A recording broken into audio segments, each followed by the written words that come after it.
بسم اللہ الرحمن الرحیم۔ السلام علیکم ناظرین،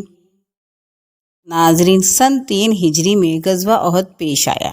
احد پہاڑ مدینہ منورہ سے 2 میل کے فاصلے پر ہے۔ اس پہاڑ کے بارے میں ان حضرت صلی اللہ علیہ وسلم کا ارشاد ہے کہ احد ہم سے محبت کرتا ہے اور ہم اس سے محبت کرتے ہیں۔ جب تم اس کے پاس سے گزرو تو اس کے درختوں کا پھل تبرک کے طور پر کھا لیا کرو، چاہے تھوڑا ہی کیوں نہ ہو۔ غزوہ احد کیوں ہوا؟ اس کا جواب یہ ہے کہ غزوہ بدر میں کافروں کو بدترین شکست ہوئی۔ کافر جمع ہو کر اپنے سردار حضرت ابو سفیان رضی اللہ عنہ کے پاس آئے اور ان سے کہا، بدر کی لڑائی میں ہمارے بے شمار آدمی قتل ہوئے ہیں، ہم ان کے خون کا بدلہ لیں گے۔ آپ تجارت سے جو مال کما کر لاتے ہیں، اس مال سے نفع سے جنگ کی تیاری کی جائے۔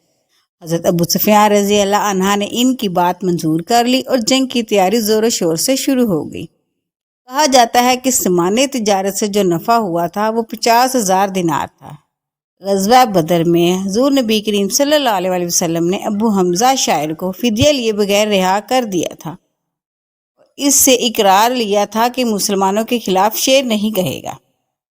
اب جب جنگ کی تیاری شروع ہوئی تو لوگوں نے اس سے کہا، تم اپنے اشعار سے جوش پیدا کرو۔ پہلے تو حمزہ نے انکار کیا، لیکن وہ حضور نبی کریم صلی اللہ علیہ وسلم کے سامنے وعدہ کر کے آیا تھا، لیکن پھر وہ وعدہ خلافی پر اتر آیا اور اشعار پڑھنے لگا۔ آخر قریشی لشکر مکہ معظمہ سے نکلا اور مدینہ منورہ کی طرف روانہ ہوا۔ قریش کے لشکر میں عورتیں بھی تھیں۔ عورتیں بدر میں مارے جانے والوں کا نو کرتی جاتی تھی۔ اس طرح یہ اپنے مردوں میں جوش پیدا کرتی رہی تھی۔ انہیں شکست کھانے یا میدان جنگ سے بھاگ جانے پر شرم دلا رہی تھی۔ قریش کی جنگی تیاریوں کی اطلاع حضور نبی کریم صلی اللہ علیہ وسلم کے چاچا حضرت عباس رضی اللہ عنہ نے بھیجی۔ انہوں نے یہ اطلاع ایک خط کے ذریعے بھیجی۔ خط لے جانے والے نے 3 دن مسلسل سفر کیا اور یہ خط آپ صلی اللہ علیہ وسلم تک پہنچایا۔ آپ صلی اللہ علیہ وسلم اس وقت کعبہ میں تھے۔ حضور اقدس صلی اللہ علیہ وسلم کعبہ سے مدینہ منورہ پہنچے اور صحابہ کرام رضی اللہ عنہ سے قریشی لشکر سے مقابلے کے سلسلے میں مشورہ کیا۔ حضور نبی کریم صلی اللہ علیہ وسلم کی رائے یہ تھی کہ قریش پر شہر سے باہر حملہ کرنے کی بجائے شہر میں رہ کر اپنا دفاع کیا جائے۔ چنانچہ آپ صلی اللہ علیہ وسلم نے فرمایا، اگر تمہاری رائے ہو تو تم مدینہ منورہ میں رہ کر ہی مقابلہ کرو، ان لوگوں کو وہی رہنے دو جہاں وہ ہیں۔ اگر وہ وہاں پڑے رہتے ہیں تو وہ جگہ ان کے لیے بدترین ثابت ہوگی، اور اگر ان لوگوں نے شہر میں آ کر ہم پر حملہ کیا تو ہم شہر میں ان سے جنگ کریں گے، اور شہر کے بیچ و خم کو ہم ان سے زیادہ جانتے ہیں۔ آپ صلی اللہ علیہ وسلم نے جو رائے دی تھی، تمام بڑے صحابہ کرام کی بھی وہی رائے تھی۔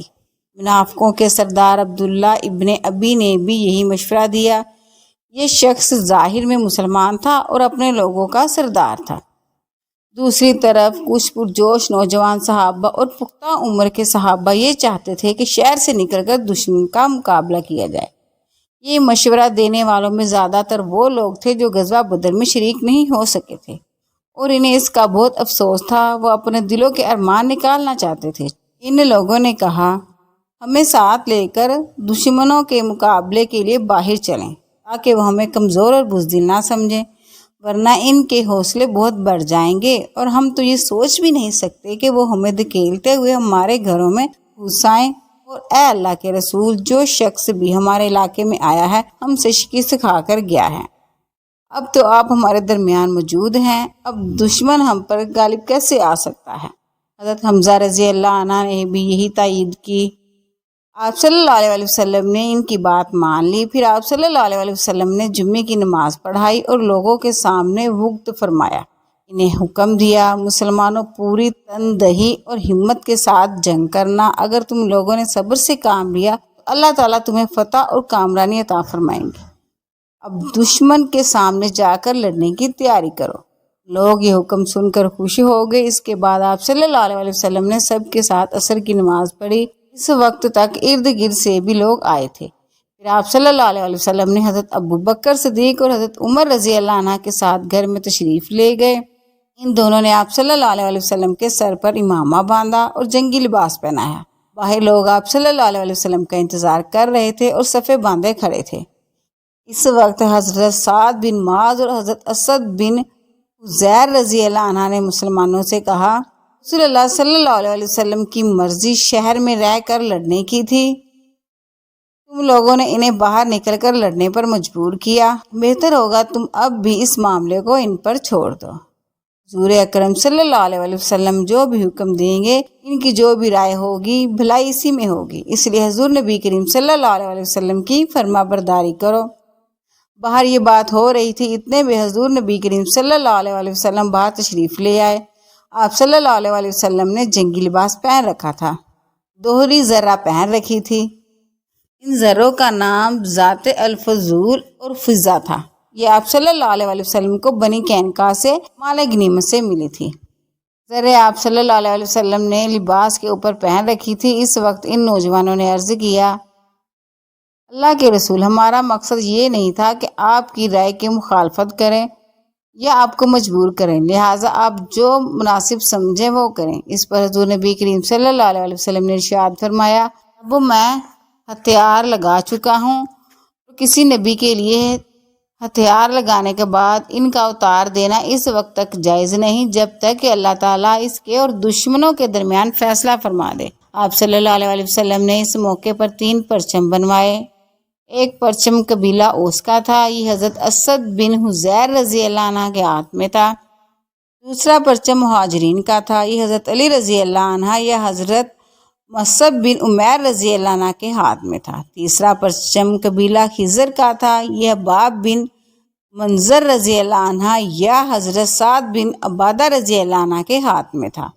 اس طرح حضرت صلی اللہ علیہ وسلم 1000 کا لشکر لے کر روانہ ہوئے۔ لشکر میں آپ صلی اللہ علیہ وسلم کے آگے سعد بن معاذ اور سعد بن عبادہ رضی اللہ عنہ چل رہے تھے۔ یہ دونوں قبیلہ اوس اور خزرج کے سردار تھے۔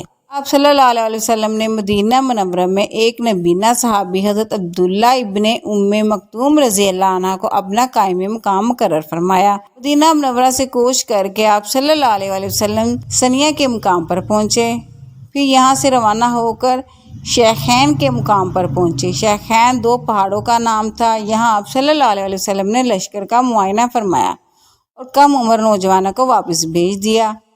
یہ ایسے نوجوان تھے جو ابھی 15 سال کے نہیں ہوئے تھے۔ ان کمسین مجاہدین میں رافع بن خدیج اور سمرہ بن جندب رضی اللہ عنہ بھی تھے، لیکن پھر آپ صلی اللہ علیہ وسلم نے حضرت رافع رضی اللہ عنہ کو جنگ میں حصہ لینے کی اجازت دے دی۔ یہ دیکھ کر حضرت سمرہ بن جندب رضی اللہ عنہ نے کہا، آپ نے رافع کو اجازت دے دی جبکہ مجھے واپس جانے کا حکم فرمایا، حالانکہ میں رافع سے زیادہ طاقتور ہوں۔ اس پر آپ صلی اللہ علیہ وسلم نے فرمایا، اچھا تو پھر تم دونوں میں کشتی ہو جائے۔ دونوں میں کشتی کا مقابلہ ہوا۔ سمرہ بن جندب رضی اللہ عنہ نے رافع بن خدیج رضی اللہ عنہ کو پچھاڑ دیا۔ اس طرح انہیں بھی جنگ میں حصہ لینے کی اجازت ہو گئی۔ آپ صلی اللہ علیہ وسلم فوج کے معائنے سے فارغ ہوئے تو سورج غروب ہو گیا۔ حضرت زبیر رضی اللہ عنہ نے اذان دیا۔ آپ صلی اللہ علیہ وسلم نے نماز پڑھائی، پھر عشاء کی نماز ادا کی گئی۔ نماز کے بعد آپ صلی اللہ علیہ وسلم آرام فرمانے کے لیے لیٹ گئے۔ رات کے وقت پہرا دینے کے لیے آپ صلی اللہ علیہ وسلم نے 50 مجاہدین کو مقرر کیا۔ ان کا سالار حضرت محمد بن مسلمہ رضی اللہ عنہ کو مقرر فرمایا۔ یہ تمام رات اسلامی لشکر کے گرد پہرا دیتے رہے۔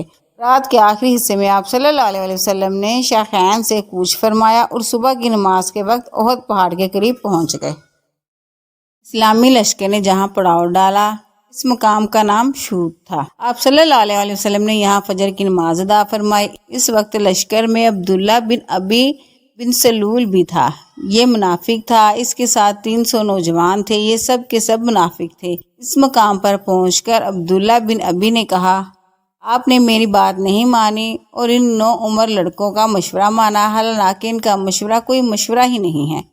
اب خود ہی ہماری رائے کے بارے میں اندازہ ہو جائے گا، ہم بلا وجہ کیوں جانے دیں، اس لیے ساتھیوں واپس چلو۔ اس طرح یہ لوگ واپس لوٹ گئے۔ اب حضور نبی کریم صلی اللہ علیہ وسلم کے ساتھ صرف 700 صحابہ رہ گئے۔ اس روز مسلمانوں کے پاس صرف 2 گھوڑے تھے۔ ان میں سے ایک حضرت صلی اللہ علیہ وسلم کا تھا اور دوسرا ابو بردہ رضی اللہ عنہ کا تھا۔ شوط کے مقام پر چل کر آپ صلی اللہ علیہ وسلم نے احد کی گھاٹی میں پڑاؤ ڈالا۔ آپ صلی اللہ علیہ وسلم نے پڑاؤ ڈالتے وقت اس بات کا خیال رکھا کہ پہاڑ آپ صلی اللہ علیہ وسلم کی پشت کی طرف رہے۔ اس جگہ رات بسر کی گئی۔ پھر حضرت بلال رضی اللہ عنہ نے صبح کی اذان دی۔ صحابہ کرام رضی اللہ عنہ نے صفیں قائم کی اور آپ صلی اللہ علیہ وسلم نے انہیں نماز پڑھائی۔ نماز کے بعد حضور نبی کریم صلی اللہ علیہ وسلم نے مسلمانوں کو خطبہ دیا۔ اس میں جہاد کے بارے میں ارشاد فرمایا۔ جہاد کے علاوہ حضور نبی کریم صلی اللہ علیہ وسلم نے حلال روزی کمانے کے بارے میں بھی نصیحت فرمائی اور فرمایا، جبرائیل علیہ السلام نے میرے دل میں یہ وحی ڈالی ہے کہ کوئی شخص اس وقت تک نہیں مرے گا جب تک کہ وہ اپنے حصے کا رزق کا ایک ایک دانہ حاصل نہیں کر لیتا، چاہے کچھ دیر میں حاصل ہو، مگر اس میں کوئی کمی واقع نہیں ہو سکتی۔ اس لیے اپنے پروردگار سے ڈرتے رہو اور رزق کی طلب میں نیک راستے اختیار کرو۔ ایسا ہرگز نہیں ہونا چاہیے کہ رزق میں دیر لگنے کی وجہ سے تم اللہ کی نافرمانی حاصل کرنے لگو۔ آپ صلی اللہ علیہ وسلم نے یہ بھی ارشاد فرمایا، ایک مومن کا دوسرے مومن سے ایسا ہی رشتہ ہے جیسے سر اور بدن کا رشتہ ہوتا ہے۔ اگر سر میں تکلیف ہو تو سارا بدن درد سے کانپ اٹھتا ہے۔ اس کے بعد دونوں لشکر آمنے سامنے آ کھڑے ہوئے۔ مشرکوں کے لشکر کے دائیں بائیں خالد بن ولید اور اکرمہ تھے۔ یہ دونوں حضرات اس وقت تک مسلمان نہیں ہوئے تھے۔ ان حضرت صلی اللہ علیہ وسلم نے حضرت زبیر بن عوام رضی اللہ عنہ کو ایک دستہ دے کر فرمایا، تم خالد بن ولید کے مقابلے پر رہنا، اس وقت تک حرکت نہ کرنا جب تک کہ میں اجازت نہ دوں۔ پھر آپ صلی اللہ علیہ وسلم نے 50 تیر اندازوں کے ایک دستے پر حضرت عبداللہ بن جبیر رضی اللہ عنہ کو امیر مقرر فرمایا اور انہیں اس درے پر متعین فرمایا جو مسلمانوں کی پشت پر تھا۔ اس درے پر 50 تیر انداز مقرر کرنے کی وجہ یہ تھی کہ پشت کی طرف سے مسلمان حملہ نہ کر سکیں۔ حضور نبی کریم صلی اللہ علیہ وسلم نے ان 50 تیر اندازوں سے فرمایا، تم مشرکوں کے گھڑ سوار دستوں کو تیر اندازی کر کے ہم سے دور ہی رکھنا، کہیں ایسا نہ ہو کہ وہ پشت کی طرف سے آ کر حملہ کر دیں، ہمیں چاہے فتح ہو جائے شکست، تم اپنی جگہ سے نہ ہلنا۔ اس کے بعد حضور نبی کریم صلی اللہ علیہ وسلم نے ایک تلوار نکالی اور فرمایا، کون مجھ سے یہ تلوار لے کر اس کا حق ادا کر سکتا ہے؟ اس پر کئی صحابہ اٹھ کر آپ صلی اللہ علیہ وسلم کی طرف لپکے، لیکن آپ صلی اللہ علیہ وسلم نے وہ تلوار انہیں نہیں دی۔ ان حضرات میں حضرت علی رضی اللہ عنہ بھی تھے۔ آپ صلی اللہ علیہ وسلم نے ان صحابہ سے فرمایا، بیٹھ جاؤ۔ حضرت زبیر بن عوام رضی اللہ عنہ نے بھی تلوار لینے کی 3 بار کوشش کی، مگر آپ صلی اللہ علیہ وسلم نے ہر مرتبہ انکار کر دیا۔ آخر صحابہ کے مجمع میں سے حضرت ابو دجانہ رضی اللہ عنہ اٹھے اور عرض کیا، میں اس تلوار کا حق ادا کروں گا۔ آپ صلی اللہ علیہ وسلم نے وہ تلوار انہیں عطا فرمائی۔ ابو دجانہ رضی اللہ عنہ بے حد بہادر تھے، جنگ کے دوران غرور کے انداز میں اکڑ کر چلا کرتے تھے۔ جب آپ صلی اللہ علیہ وسلم نے انہیں دونوں لشکروں کے درمیان اکڑ کر چلتے دیکھا تو فرمایا، یہ چال ایسی ہے جس سے اللہ تعالیٰ نفرت فرماتا ہے، سوائے اس قسم کے موقعوں کے، یعنی دشمنوں کا سامنا کرتے وقت یہ چال جائز ہے، تاکہ یہ ظاہر ہو کہ ایسا شخص دشمن سے ذرا بھی خوف زدہ نہیں ہے اور نہ اسے دشمن کے جنگی ساز و سامان کی پرواہ ہے۔ اس وقت مشرکوں کے لشکر سے ایک اونٹ سوار آگے نکلا اور مقابلے کے لیے للکارا۔ اس نے 3 مرتبہ پکارا۔ حضرت زبیر عوام رضی اللہ عنہ اسلامی صفوں سے نکل کر اس کی طرف بڑھے۔ حضرت زبیر رضی اللہ عنہ اس وقت پیدل تھے جبکہ دشمن اونٹ پر سوار تھا۔ اس کے نزدیک پہنچتے ہی حضرت زبیر رضی اللہ عنہ ایک دم زور سے اچھلے اور اس کی اونچائی کے برابر پہنچ گئے، ساتھ ہی انہوں نے اس کی گردن پکڑ لی۔ دونوں میں اونٹ پر ہی زور آزمائی ہونے لگی۔ کی زور آزمائی دیکھ کر ان حضرت صلی اللہ علیہ وسلم نے ارشاد فرمایا، میں سے جو پہلے نیچے گرے گا وہی مارا جائے گا۔ اچانک وہ مشرک نیچے گرا، پھر حضرت زبیر رضی اللہ عنہ اس پر گرے تے ہی انہوں نے فوراً ہی اس پر تلوار کا وار کیا اور وہ جہنم رسید ہو گیا۔ حضرت صلی اللہ علیہ وسلم نے حضرت زبیر رضی اللہ عنہ کی تعریف ان الفاظ میں بیان فرمائی، نبی کا ایک حواری یعنی خاص ساتھی ہوتا ہے، میرا حواری زبیر ہے۔ پھر آپ صلی اللہ علیہ وسلم نے ارشاد فرمایا، اگر اس مشرک کے مقابلے کے لیے زبیر نہ نکلتے تو میں خود نکلتا۔ اس کے بعد مشرکوں کی صفوں میں سے ایک اور شخص نکلا، اس کا نام طلحہ بن ابو طلحہ تھا، ایک قبیلہ عبدالدار سے تھا، اس کے ہاتھ میں پرچم تھا۔ اس نے بھی کئی بار مسلمانوں کو للکارا۔ اب حضرت علی رضی اللہ عنہ مسلمانوں کی صفوں میں سے نکل کر اس کے سامنے پہنچ گئے۔ اب ان دونوں میں مقابلہ شروع ہوا، دونوں نے ایک دوسرے پر تلوار کے وار کیے۔ حضرت علی رضی اللہ عنہ کا ایک وار اس کی ٹانگ پر لگا، ٹانگ کٹ گئی، وہ بری طرح گرا اور اس کے کپڑے الٹ گئے۔ اس پر وہ برہنہ ہو گیا، وہ پکار اٹھا، میرے بھائی میں خدا کا واسطہ دے کر تم سے رحم کی بھیک مانگتا ہوں۔ حضرت علی رضی اللہ عنہ طلحہ بن ابو طلحہ کو چھوڑ کر لوٹ آئے۔ حضرت صلی اللہ علیہ وسلم نے اس سے پوچھا، اے علی تم نے اسے کیوں چھوڑ دیا؟ انہوں نے عرض کیا اللہ کے رسول، اس نے مجھے خدا کا واسطہ دے کر رحم کی درخواست کی تھی۔ آپ صلی اللہ علیہ وسلم نے ارشاد فرمایا اسے قتل کر آؤ۔ حضرت علی رضی اللہ عنہ گئے اور اسے قتل کر ڈالا۔ اس کے قتل کے بعد مشرکوں کا پرچم اس کے بھائی عثمان بن ابو طلحہ نے لے لیا۔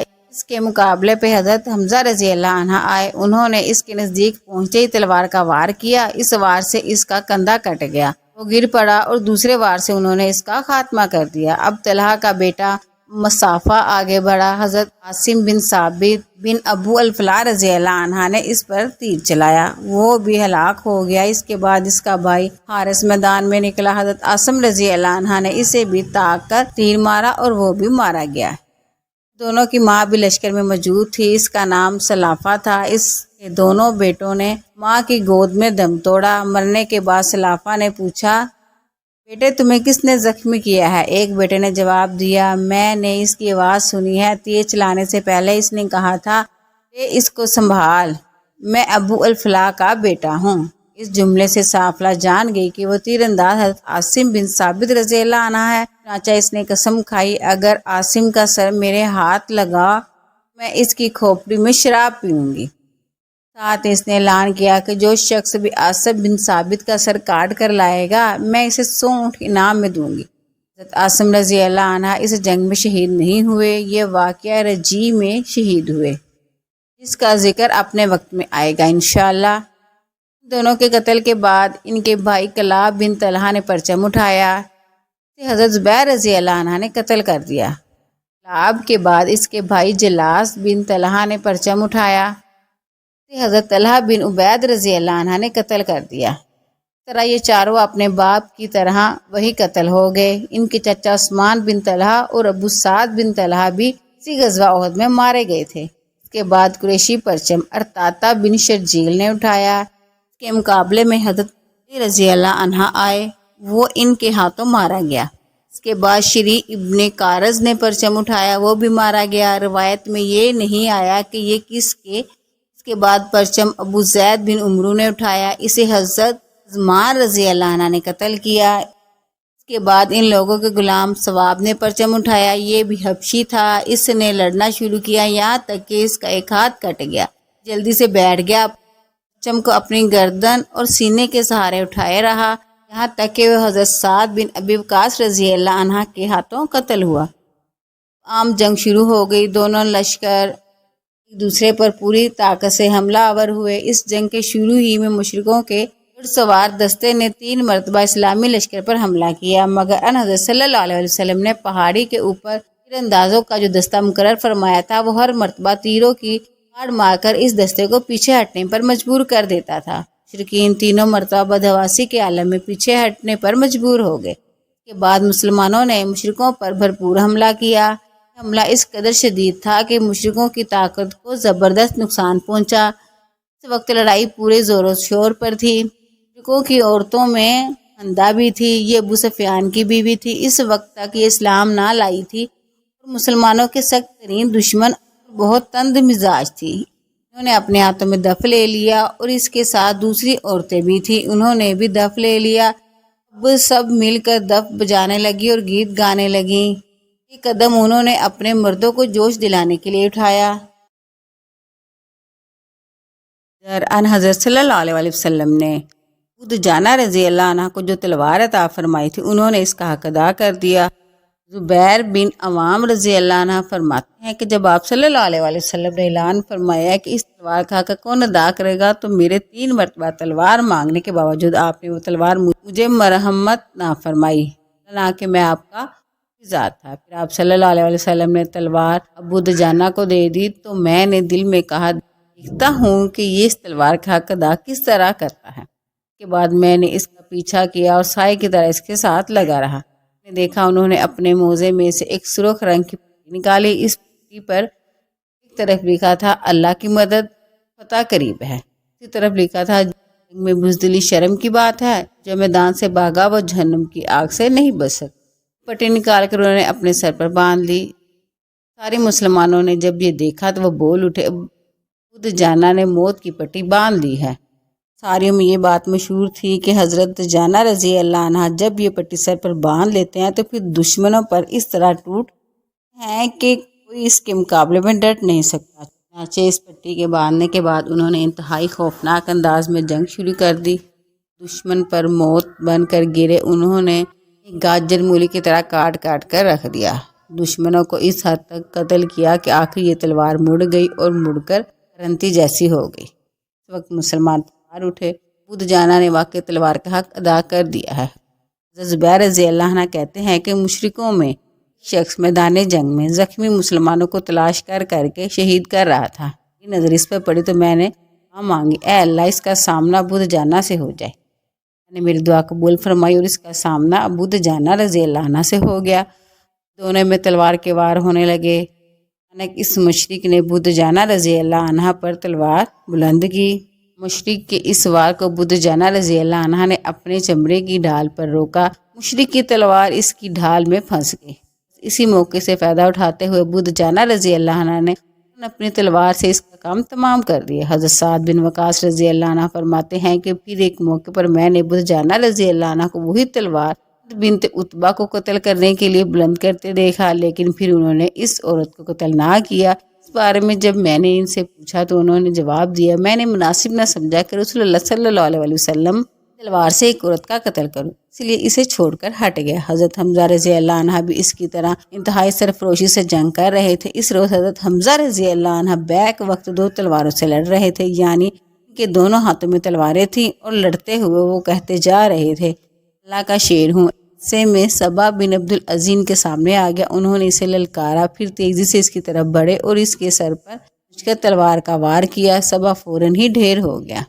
حمزہ رضی اللہ عنہ اس روز اس دلیری سے لڑے کہ ان کے ہاتھ سے مشرک مر گئے۔ صبا کو قتل کرنے کے بعد وہ اس کا ذرا اتارنے کے لیے جھک۔ اس وقت حضرت وحشی کی نظر ان پر پڑی جو اس وقت مشرکین کے لشکر میں شامل تھا۔ جھکنے کی وجہ سے حمزہ رضی اللہ عنہ کی ذرا پیٹ پر سے سرک گئی تھی۔ حضرت وحشی یہ موقع سناتے ہوئے فرماتے ہیں کہ میں نے فوراً نیزہ کر مارا، اس کے پیٹ پر لگا۔ میں اس کی طرف بڑھا، انہوں نے مجھے دیکھا اور شدید زخمی حالت کے باوجود انہوں نے اٹھ کر مجھ پر حملہ کرنے کی کوشش کی، لیکن پھر کمزوری کی وجہ سے گر گئے۔ کچھ دیر تک میں اس طرح دبکا رہا۔ جب مجھے اطمینان ہو گیا کہ اس کی روح نکل چکی ہے تب اس کے قریب گیا۔ واقعی شہید ہو چکے تھے۔ میں وہاں سے ہٹ آیا اور اپنی جگہ پر جا کر بیٹھ گیا، کیونکہ مجھے صرف ان کے قتل سے دلچسپی تھی اور اس جنگ میں کسی کو قتل کرنے کی خواہش نہیں تھی۔ اس کی وجہ یہ تھی کہ مجھ سے وعدہ کیا گیا تھا کہ اگر میں نے حضرت حمزہ رضی اللہ عنہ کو قتل کر دیا تو مجھے آزاد کر دیا جائے گا۔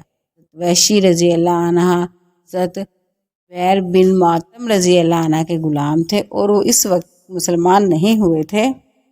مشرکوں کے پرچم دار جب ایک ایک کر کے ختم ہو گئے اور کوئی پرچم اٹھانے والا نہ رہا تو ان میں بددلی پھیل گئی، سپاہ ہونے لگے، پیٹ پھیر کر بھاگنے لگے۔ ایسے میں وہ چیخ اور چلا رہے تھے کہ عورتیں جو دیر پہلے جوش دلانے کے لیے اشار پڑ رہی تھی اپنی دف پھینک کر پہاڑوں کی طرف بھاگی۔ ان پر بدحواسی اس قدر سوار تھی کہ اپنے کپڑے نوچنے لگی۔ مسلمانوں نے جب دشمنوں کو بھاگتے دیکھا تو ان کا پیچھا کرنے لگے، ان کے ہتھیاروں اور مال غنیمت پر قبضہ کرنے لگے۔ اب یہاں اس موقع پر ایک عجیب واقعہ رونما ہو گیا۔ حضرت صلی اللہ علیہ وسلم نے پہاڑی کے درے پر 50 تیر انداز مقرر فرمائے تھے اور انہیں واضح طور پر ہدایت فرمائی تھی کہ وہ اپنی جگہ نہ چھوڑیں۔ کہ امیر حضرت عبداللہ بن جبیر رضی اللہ عنہ تھے۔ دستے نے جب کافروں کو بھاگتے دیکھا اور مسلمانوں کو مال غنیمت جمع کرتے دیکھا تو یہ بھی اپنی جگہ چھوڑنے لگے۔ یہ دیکھ کر حضرت عبداللہ بن جبیر رضی اللہ عنہ بولے، جا رہے ہو؟ ہمیں یہاں سے ہٹنا نہیں چاہیے۔ اللہ کے رسول نے ہمیں ہدایت فرمائی تھی کہ اپنی جگہ جمے رہیں، یہاں سے نہ ہٹیں۔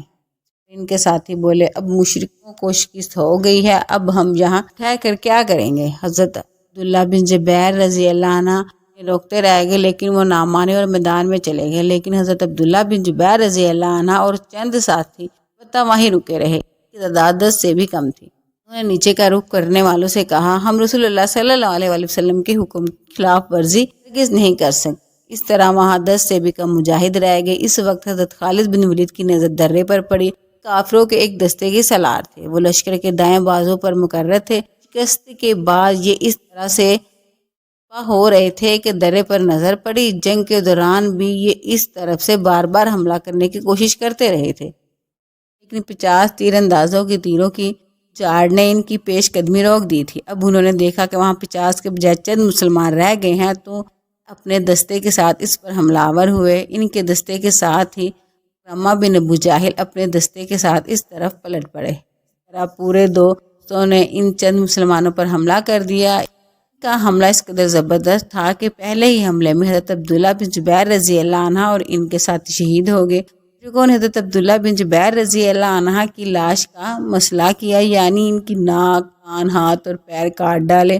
جسم پر اتنے نیزے لگے تھے کہ پورا جسم چھلنی ہو کر رہ گیا تھا۔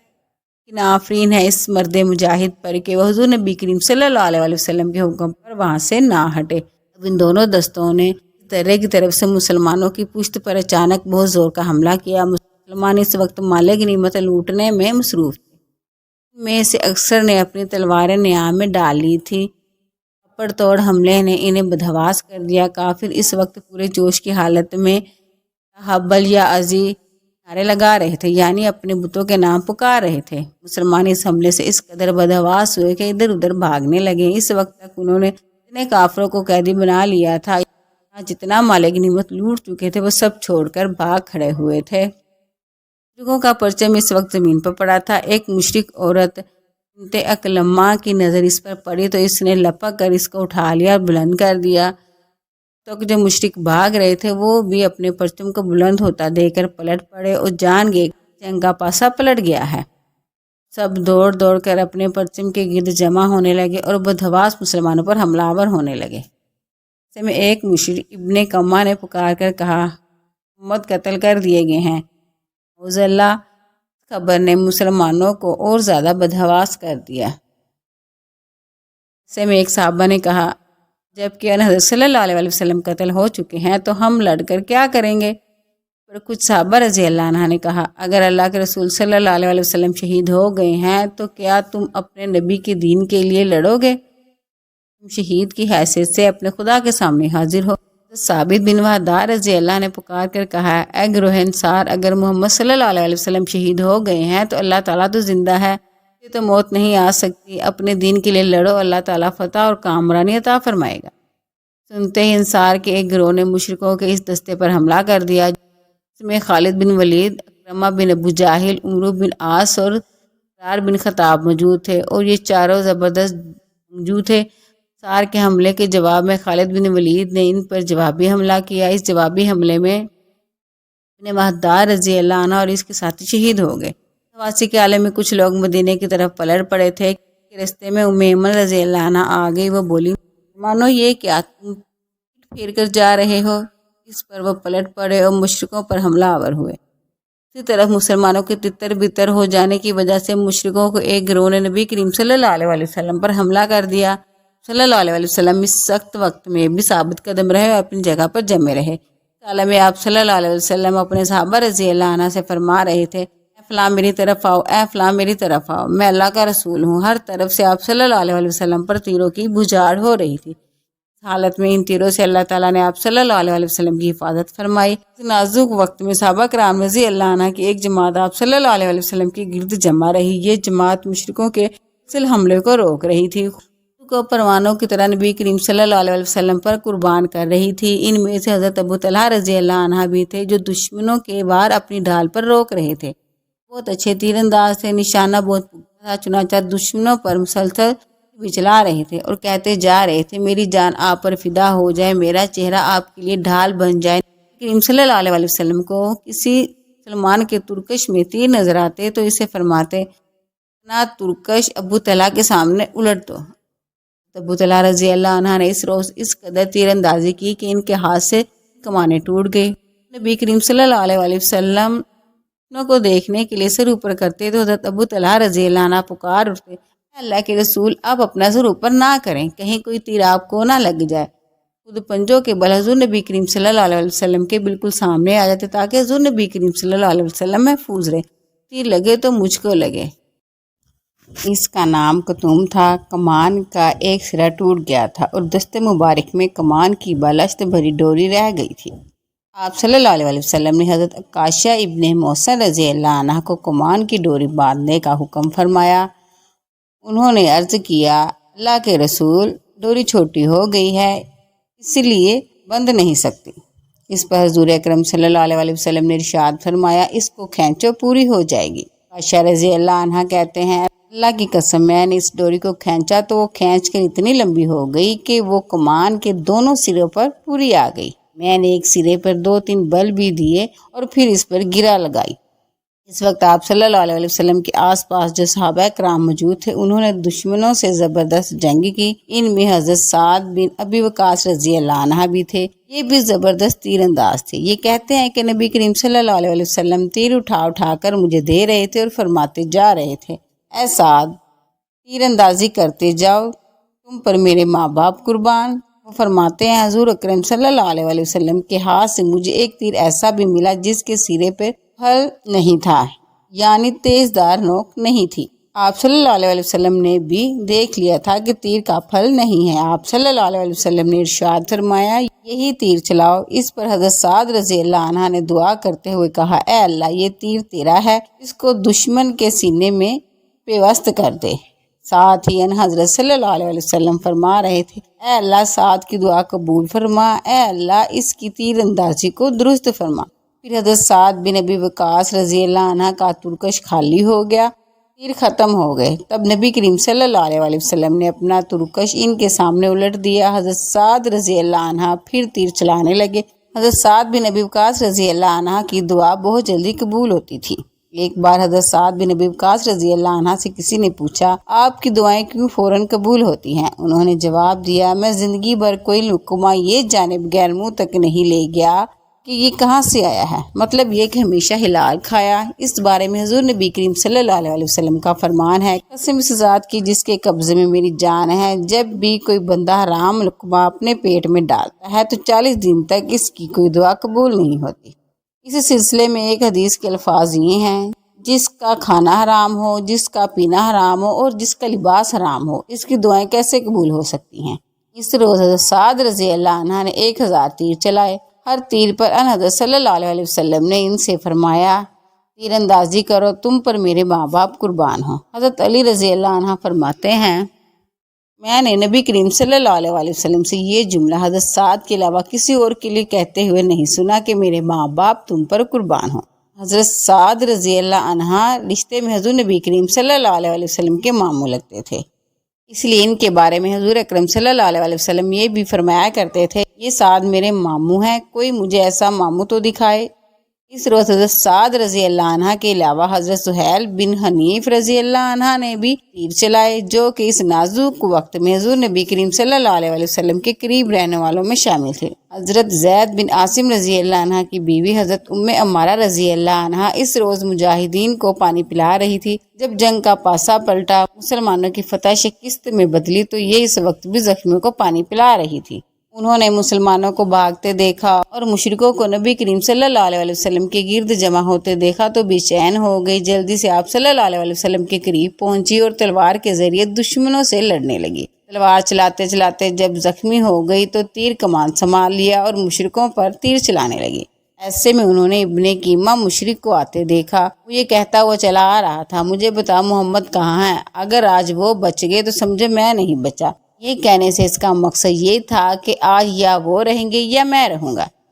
جب وہ قریب آیا تو حضرت ام عمارہ رضی اللہ عنہ اور مصعب بن عمیر رضی اللہ عنہ نے اس کا رستہ روکا۔ اسی وقت اس نے حضرت ام عمارہ رضی اللہ عنہ پر حملہ کیا، ان کے کندھے پر زخم آ گیا۔ حضرت ام عمارہ رضی اللہ عنہ نے بھی اس پر تلوار کے کئی وار کیے مگر وہ زرے پہنے ہوئے تھا، ان کے وار سے محفوظ رہا۔ ان کی کوششوں کو دیکھ کر حضور نبی کریم صلی اللہ علیہ وسلم نے ارشاد فرمایا اللہ تمہارے گھرانے میں برکت عطا فرمائے۔ اس پر حضرت ام عمارہ رضی اللہ عنہ نے عرض کیا اللہ کے رسول ہمارے لیے دعا فرمائے کہ ہم جنت میں آپ کے ساتھ ہوں۔ آپ صلی اللہ علیہ وسلم نے فرمایا اے اللہ انہیں جنت میں میرا رفیق اور ساتھی بنانا۔ اس وقت حضرت ام عمارہ رضی اللہ عنہ نے کہا اب مجھے اس کی پرواہ نہیں کہ دنیا میں مجھ پر کیا گزرتی ہے۔ نبی کریم صلی اللہ علیہ وسلم فرماتے ہیں احد کے دن میں دائیں بائیں جدھر بھی دیکھتا تھا ام عمارہ کو دیکھتا تھا کہ میرے بچاؤ اور میری حفاظت کے لیے جان کی بازی لگا کر دشمنوں سے لڑ رہی ہیں۔ غزوہ احد میں حضرت ام عمارہ رضی اللہ عنہ کو 12 زخم آئے، ان میں نیزوں کے زخم بھی تھے اور تلواروں کے بھی۔ اس روز حضرت ابو دجانہ رضی اللہ عنہ نے بھی اپنے جسم کو نبی کریم صلی اللہ علیہ وسلم کے لیے ڈھال بنا لیا تھا، جو تیر آتا وہ اس کو اپنی کمر پر روکتے، یعنی انہوں نے اپنا منہ حضور نبی کریم صلی اللہ علیہ وسلم کی طرف کر رکھا تھا۔ اس طرح وہ تمام تیر اپنی کمر پر لے رہے تھے تاکہ آپ صلی اللہ علیہ وسلم محفوظ رہیں۔ اس طرح ان کی کمر میں بہت سے تیر پیوست ہو گئے۔ اسی طرح حضرت زیاد بن عمارہ رضی اللہ عنہ بھی آپ کی حفاظت میں مردانہ وار زخم کھا رہے تھے، یہاں تک کہ زخمیوں سے چور ہو کر گر پڑے۔ آپ صلی اللہ علیہ وسلم نے ارشاد فرمایا، انہیں میرے قریب لاؤ۔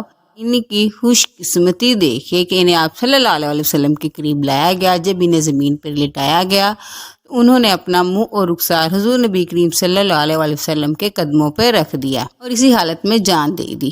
کس قدر مبارک موت تھی ان کی، سبحان اللہ۔ اسی طرح حضرت مصعب بن عمیر رضی اللہ عنہ حضور صلی اللہ علیہ وسلم کو بچاتے ہوئے ابن کیمہ کے ہاتھوں شہید ہوئے۔ دراصل ابن کیمہ حضرت مصعب بن عمیر رضی اللہ عنہ کو حضور نبی کریم صلی اللہ علیہ وسلم سمجھ رہا تھا، اس لیے کہ ان کی شکل حضور نبی کریم صلی اللہ علیہ وسلم سے ملتی جلتی تھی۔ لہٰذا جب اس نے شہید کیا تو قریش کے سرداروں کو جا کر اطلاع دی کہ اس نے رسول اللہ صلی اللہ علیہ وسلم کو شہید کر دیا ہے، حالانکہ اس نے حضرت مصعب بن عمیر رضی اللہ عنہ کو شہید کیا تھا۔ اسی دوران ابی بن خلف رضی اللہ عنہ کی طرف بڑھا، اس پر کئی صحابہ اس کے راستے میں آ گئے، لیکن حضور نبی کریم صلی اللہ علیہ وسلم نے ارشاد فرمایا، اسے میری طرف آنے دو۔ پھر آپ صلی اللہ علیہ وسلم یہ کہتے ہوئے اس کی طرف بڑھے، اے جھوٹے، کہاں بھاگتا ہے؟ پھر حضور نبی کریم صلی اللہ علیہ وسلم نے اپنے ایک صحابہ کے ہاتھ سے ایک نیزہ لیا اور نیزے کی نوک ابن بن خلف کی گردن میں بہت ہی آہستہ سے چبو دی۔ مطلب یہ کہ نیزہ اس قدر آہستہ چبویا کہ اس سے خون بھی نہیں نکلا، مگر اس ہلکی سی خراش ہی سے وہ بری طرح چیختا ہوا وہاں سے بھاگا۔ وہ کہہ رہا تھا، خدا کی قسم، محمد نے مجھے مار ڈالا۔ مشرکوں نے اسے روکنے کی کوشش کی اور کہا، تو تو بہت چھوٹے دل کا نکلا، تیری عقل جاتی رہی، اپنے پہلو میں تیر لیے پھرتا ہے، تیر اندازی کرتا ہے اور تجھے کچھ زخم بھی نہیں آتا، لیکن چیخ کتنا رہا ہے، ایک معمولی سی خراش ہے، ایسی خراش پہ تو ہم اف بھی نہیں کرتے۔ لڑائی جاری تھی کہ حضور نبی کریم صلی اللہ علیہ وسلم ایک گڑھے میں گر گئے۔ حضرت علی رضی اللہ عنہ نے آپ صلی اللہ علیہ وسلم کو گرتے دیکھا تو انہوں نے آگے بڑھ کر فوراً آپ صلی اللہ علیہ وسلم کو دونوں ہاتھوں پہ لے لیا۔ حضرت طلحہ بن عبداللہ رضی اللہ عنہ نے آپ صلی اللہ علیہ وسلم کو اوپر اٹھا کر باہر نکالا۔ آپ صلی اللہ علیہ وسلم جب گھڑے میں گرے تو ابن کیمہ نے آپ صلی اللہ علیہ وسلم پر پتھر برسائے۔ ان میں سے ایک پتھر آپ صلی اللہ علیہ وسلم کے پہلو میں لگا۔ عتبہ بن ابی وقاص نے بھی آپ صلی اللہ علیہ وسلم کو پتھر مارا۔ اس کا پھینکا ہوا پتھر آپ صلی اللہ علیہ وسلم کے چہرہ انور پر لگا۔ حضور نبی کریم صلی اللہ علیہ وسلم کا چہرہ انور لہو لوہان ہو گیا اور نچلا ہونٹ۔ حضرت حاتب رضی اللہ عنہ کہتے ہیں کہ میں نے جب عتبہ کو حضور نبی کریم صلی اللہ علیہ وسلم پر پتھر پھینکتے دیکھا تو اس کی طرف لپکا، میں نے اس کا تعاقب کیا اور آخری سے جا لیا۔ میں نے فوراً اس پر تلوار کا وار کیا، اسی وار سے اس کی گردن کٹ کر دور جا گری۔ میں نے فوراً اس کی تلوار اور گھوڑے پر قبضہ کیا اور حضور نبی کریم صلی اللہ علیہ وسلم کی خدمت میں حاضر ہو کر آپ کو عتبہ کے قتل کی خبر سنائی۔ آپ صلی اللہ علیہ وسلم نے ارشاد فرمایا، اللہ تم سے راضی ہو، اللہ تم سے راضی ہو۔ اس حملے میں حضور نبی کریم صلی اللہ علیہ وسلم کا چہرہ مبارک بھی زخمی ہوا۔ ابن کیمہ کے حملے سے دونوں رخسار بھی زخمی ہوئے تھے۔ آپ صلی اللہ علیہ وسلم نے ابن کیمہ کو بددعا دی، اللہ تجھے ذلیل کر دے گا اور برباد کر دے گا۔ غزوہ احد کے نتیجے کو کسی کی فتح یا نقصان نہیں کہا جا سکتا، کیوں نہ کہ دونوں طرف شدید نقصان ہوا اور کبھی مسلمان غالب آئے اور کبھی مشرکین، لیکن آخر میں مشرکین کا لشکر لڑائی ترک کر کے مکہ واپس چلا گیا۔ مختلف روایات کے مطابق غزوہ احد میں مشرکین کی طرف سے 70 آدمی مارے گئے، جن کو صحابہ کرام نے جہنم رسید کیا، اور صحابہ کرام اجمعین میں سے 70 جلیل القدر صحابہ کرام درجہ شہادت پاتے ہوئے منصب شہادت پر فائز ہوئے، جن میں حضور نبی کریم صلی اللہ علیہ وسلم کے پیارے چچا حمزہ عبد المطلب رضی اللہ عنہ سید شہادت قرار پائے، اور کئی جلیل القدر صحابہ کرام جن میں مصعب بن عمیر رضی اللہ عنہ جیسے شہداء بھی شامل تھے، شہید ہوئے۔ ان تمام افراد کو احد کے میدان میں ہی سپرد رب جلیل کیا گیا۔ دنیا بھر سے زائرین غزوہ احد میں شہید ہونے والے شہداء کے قبور پر حاضری دیتے ہیں اور سلام پیش کرتے ہیں۔ امید ہے آپ کو آج کی میری یہ ویڈیو پسند آئی ہوگی۔ خدا حافظ.